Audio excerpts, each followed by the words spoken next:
and whatever I see is smiling at me. Love is who I am.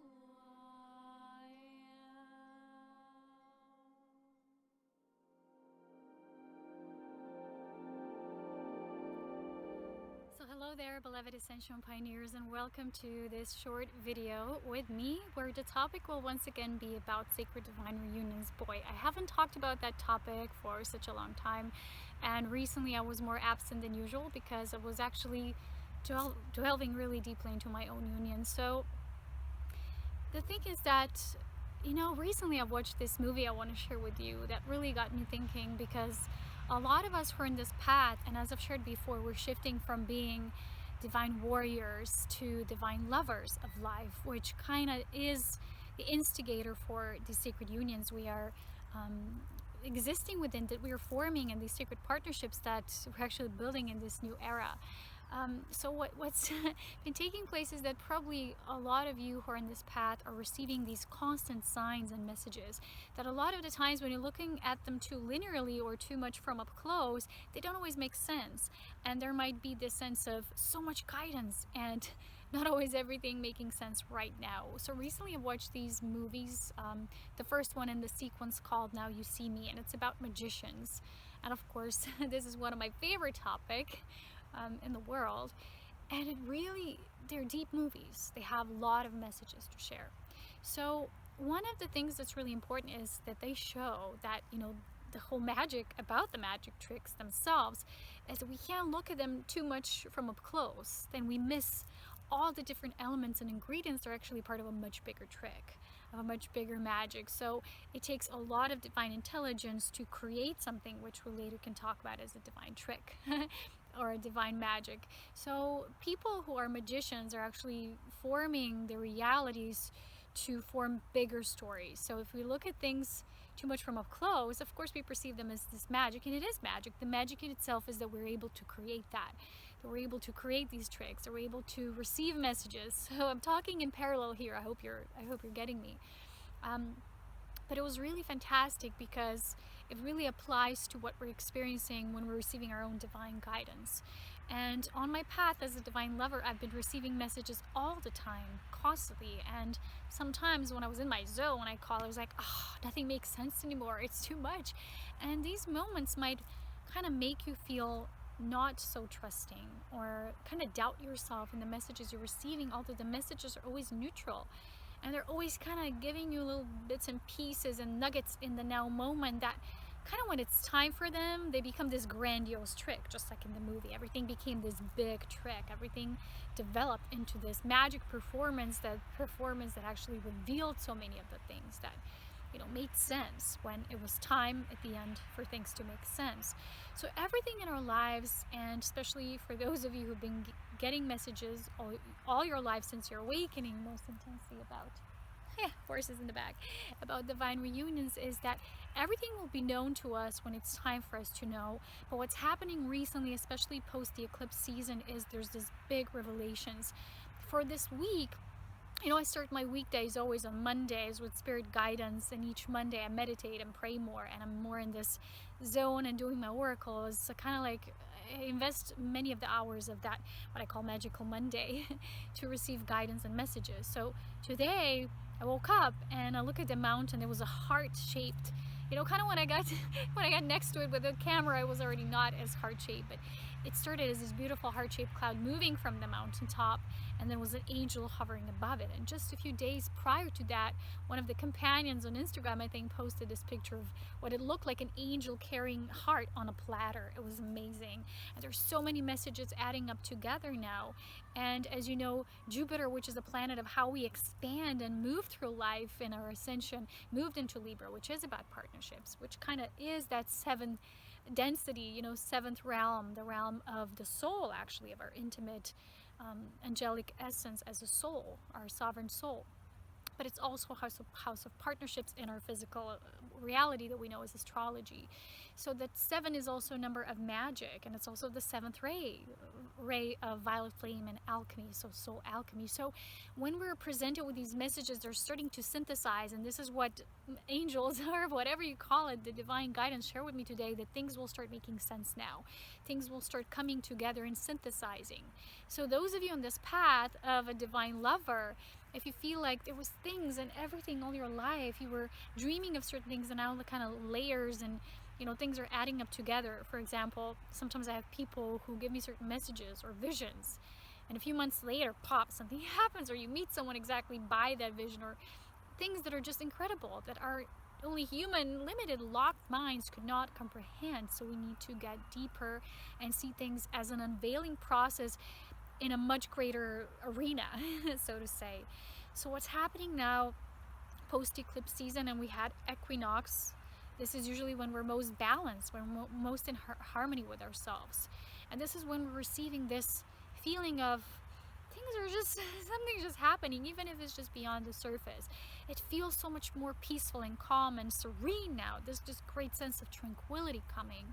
But we really need to let go of the idea of how something is supposed to look like. So I was actually asking Spirit, because a lot of us have this vision of our, what we call our divine beloved and our divine counterpart.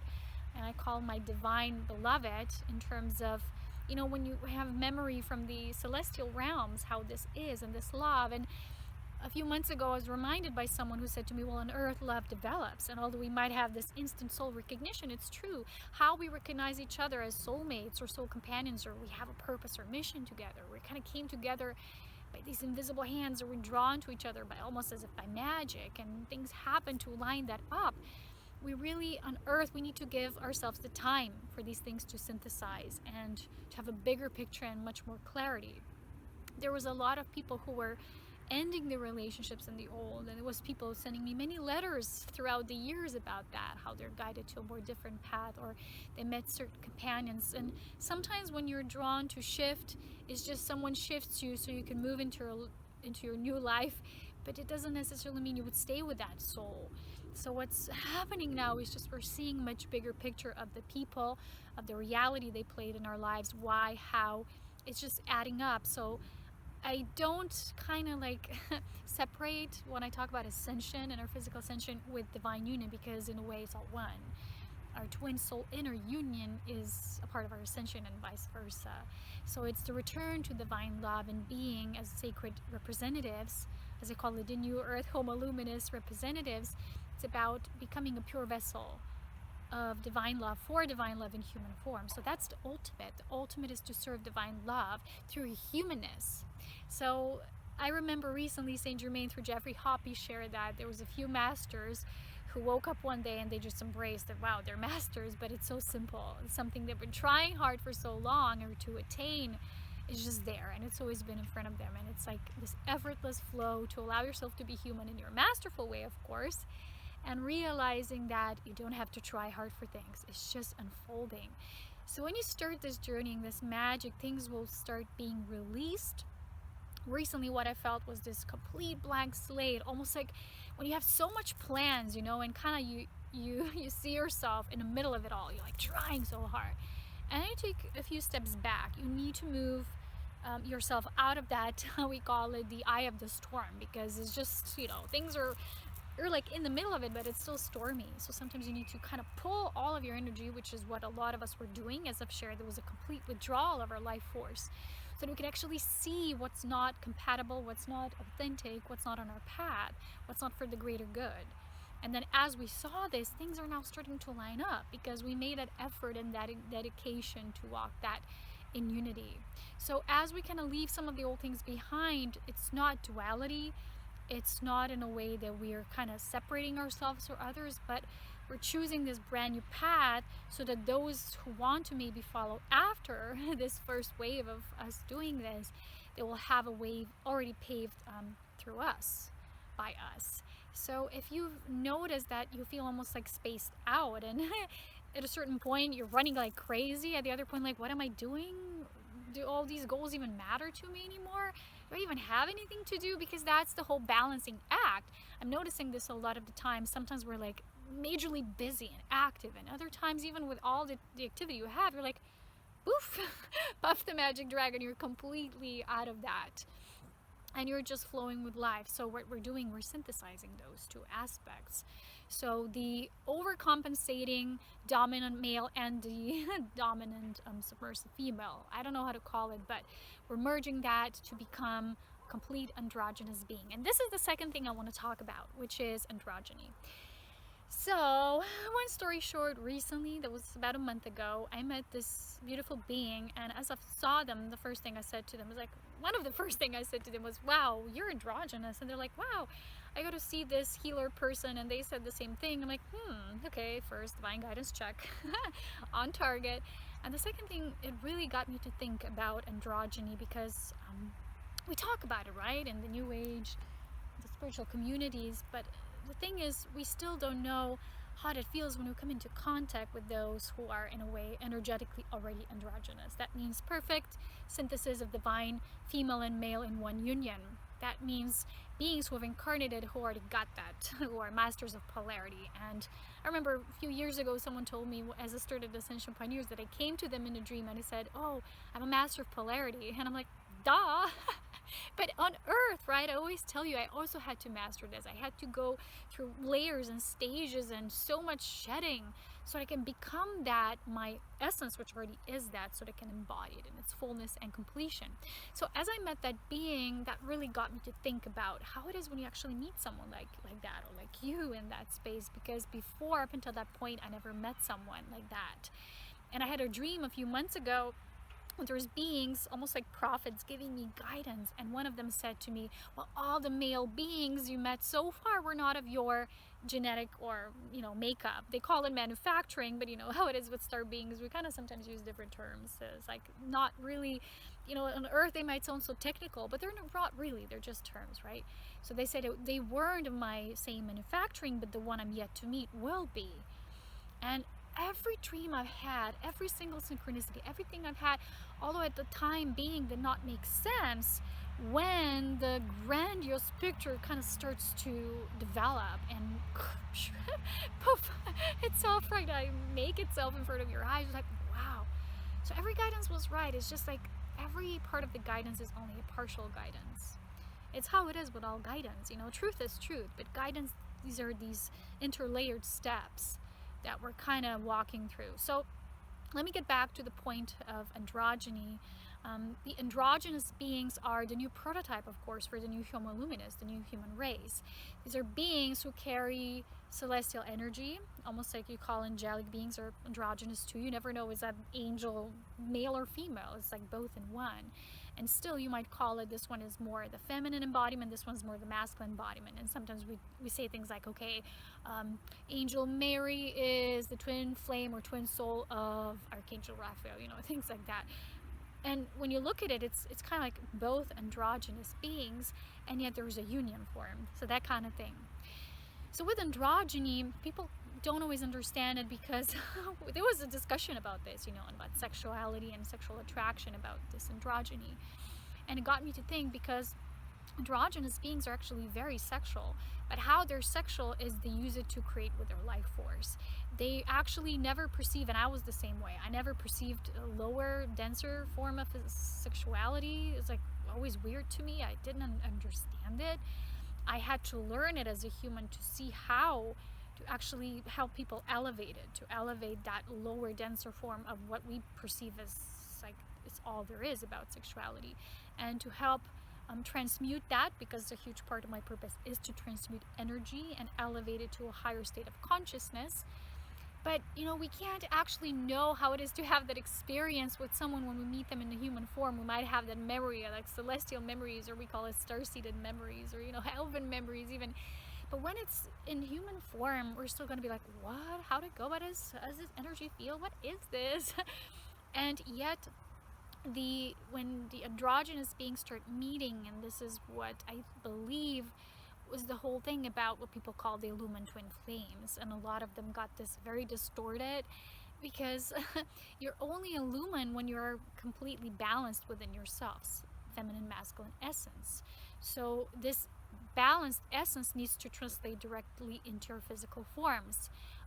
Again, this does relate to gender as we know it here, as above, so below. So people who said, well, you can't have these two beings, wait a minute, I want to say you can have these two beings, but they're of the same sex or same-sex relationships, because it's not about that. Of course there can be love, or even twin love, or whatever people call it, true love between same-sex relationships. But because of the nature of the human body, the human temple was formed, I've always told you that there cannot be complete union when the vessels are not also, perfectly as how we were created, male, female, in the body, flesh form. So when the androgynous beings, they meet, of course there will be male, female. So the perfect state of unions, that ultimate perfected state, is that of the androgynous beings. That's the ultimate. But there's many layers and stages of divine union, and I've shared this with you in the video. I think it was in June when I talked about illumined sacred unions and partnerships, that there's stages, and I'm not saying any of them is wrong. I'm just saying that that ultimate illumined union, of course through our physical vessels, it occurs as it does, because if you've read the Magdalene manuscript, you do need a certain alchemy of the what we call the feminine parts and the masculine parts, and how they come together for a certain energy alchemical work to intertwine. So that's one thing I wanted to talk about. If you're opening up and you're also one of the androgynous beings, especially a lot of younger ones are carrying these codes, those who have not yet met this aspect of themselves, as I share with you, who are ascending, might getting to be more and more androgynous, or they're going to feel more androgyny. So when you're going to feel more androgyny, you're going to start feeling more neutrality. But that's not the same as not having passion. Like I said, androgynous beings are most highly creative beings, because they have within them the container of all perfectly balanced. So masculine and feminine forces of creation. I've talked about this in all my videos. And I have this beautiful course called The Cosmic Beloved, where I teach you how to, through your relationships, enlighten yourself in a physical form and get to know and own all these different various aspects of you. So get the course, because it really is important for the growth stage where we're at now, in these unions that are forming, and we're forging them in sacred communion with ourselves, with the others. So this is starting to happen, and when this happened to me, I was like, I was a little bit like confused, in a way, because we can have this knowing in our celestial self. When it happens, and it happens on earth, it will vary, and we will have time to process. We need to integrate it, and we need to get what it's really about anyway. So for me, it's also been this time when there was much reflection about this, because it's true, when I thought about it, all the other relationships that I've had, they just were different. Like I was told in a dream. And how this energy, how it entered in my life, is like, this is just new, it's different, it was really like that. So we need to pay attention to the flow of our feelings. What else I wanted to say about this is that, these things will start to unfold in greater rapid movement, and all these twin flame communities and all of that. I'm not saying there's anything wrong with it, but a lot of it has been completely distorted to keep people off the path of what true illumination is, because regardless or not, whatever it's happening for you externally, it is about your inner work, because we need to, like I say, own this and embody it. So there's a chemical force of androgyny, which is complete, perfected, unified, masculine, feminine self in perfection, can be actually experienced and embodied in our form. And this is the next growth stage of the human evolution for so many. And those of us who are already that of the essence of the soul have come here to have this mission and purpose to see that, to see the codes of true divine union, illumination, and androgyny, of course. So that's that. But I also want to talk about the nature of, when the human expectations we hold around this, because a lot of the times we still will feel disillusioned about it, because we all have this idea how something or someone might look like, or even how a union, we talk about these unions and we're like, what does it even mean? How will this play out? We have this romantic, idolized version. I'm not saying that's wrong, because we need to bring that Neptunian part of us and then down into our earthly physicality, which is Venusian love, and then earthly love, of course, right? So it's like these three levels: Neptunian, Venusian love, and then earthly love. But they have to be aligned. So it's almost like it's a curvy, spiraling point of evolution. I wanted to say that we might have this, and just today I've channeled this beautiful angelic message when they said it's not about how they would be, it's how you would love them. That's how you know, and that's how you feel, because you love as you love yourself. You love through adoration, you love through simplicity and playful magic and just being playful children with each other. It's like, and that's new. And a lot of the new children was like very young ones. They already met their counterparts already as much younger, because they came as more mature souls who already had that written within their DNA encoding. Some of us have chosen maybe a bit more difficult path. For me, it was to help others who are not yet of this path, and through them get the codes of what is still kind of distorted and human. All of it, the whole template, the whole genome, I guess, and help to transmute that. So for me, my path was growing through these growing pains and stages in relationships, and meeting all these aspects to help enlighten them and transmute them, so that eventually it would all add up and synthesizes this great divine love. But the whole message here, the point that I'm still trying to make here, is that a lot of us might have this expectation, but as humans, we kind of we're creatures of pardon me, we're creatures of comfort, right? I hope that's gonna be better. We're creatures of comfort and habit. So we might say, oh, I so want this partnership, and people are saying, oh, I want this union, blah, blah, blah. But then we don't always know how to surrender our aloneness, or how we create when we are just us, the me, the you. And then we can't always see how this is going to add up with another, or how we're going to create with another, because we really have to know that there's nothing to fear here, because a lot of us have seen the patterns of codependency. This was just one growing stage of love. You know, love is all loves, synthesized. But we're moving through total radical independency, which I had to admit it, into interdependency. So this is where we're being moved now. And we're going to have this beautiful new moon forming. This is going to be this weekend, October 1st, in Libra, about partnerships and this new magic. I think at the same time, sometime around this week, we have Sun and, is it Jupiter? I don't know. No, maybe Saturn. I don't know. There's just this beautiful conjunction happening. I'm not an astrologer. I've just been reading a little bit about that, and there's this potentiality for us to really expand through the vision and the clarity of what's right for us and what is the truth of our union. So no one can really tell you how this is going to be unfolding for you, but allow these messages and symbols and signs and everything to penetrate and synthesize through you in its own way, because like I said, we each have our own tasks here as humans. We've chosen different paths. We're doing different work, although all is of and for the unity consciousness. All is to serve life, is to serve divine love. But the wisdom that we grow most through is experiential and experimental. So knowing that we can't label things or something we've known about. So when you've been reading all this, people have been reading all these articles about twin flames, and all they think about is what they read there. Their mind is not pure. It's not open to completely maybe new concepts, because we have grown this. People are even outgrowing New Age now, thank God. It's like Krishnamurti, we've been reading a lot from him recently, has been saying, it's like we need to look at everything without naming it, without even putting structure and form around it. And I've been telling you this so long. It's like you have that feeling of, for me, I know what a twin soul for me is in my heart. I can have concepts, I can teach about this in the way that it's just way showing. It's not even teaching at all. But what I experience is a profound feeling in my heart, and I know that's true for me. I would not bow down to something that feels like, for me, just this partial weird truth. It's like fluffy on the outside and probably even on the inside. But the things, for those of you who are going deep, who are going into unions through self-mastery, who are learning to be observant, not attached, non-clingy, non-judgmental, you're going to have rapid accelerated movement forward now at this time, and this is what I was shown. So anyway, guys, as you can see probably in the video, my phone kept falling further and further down, and I didn't see it because I got so much into talking.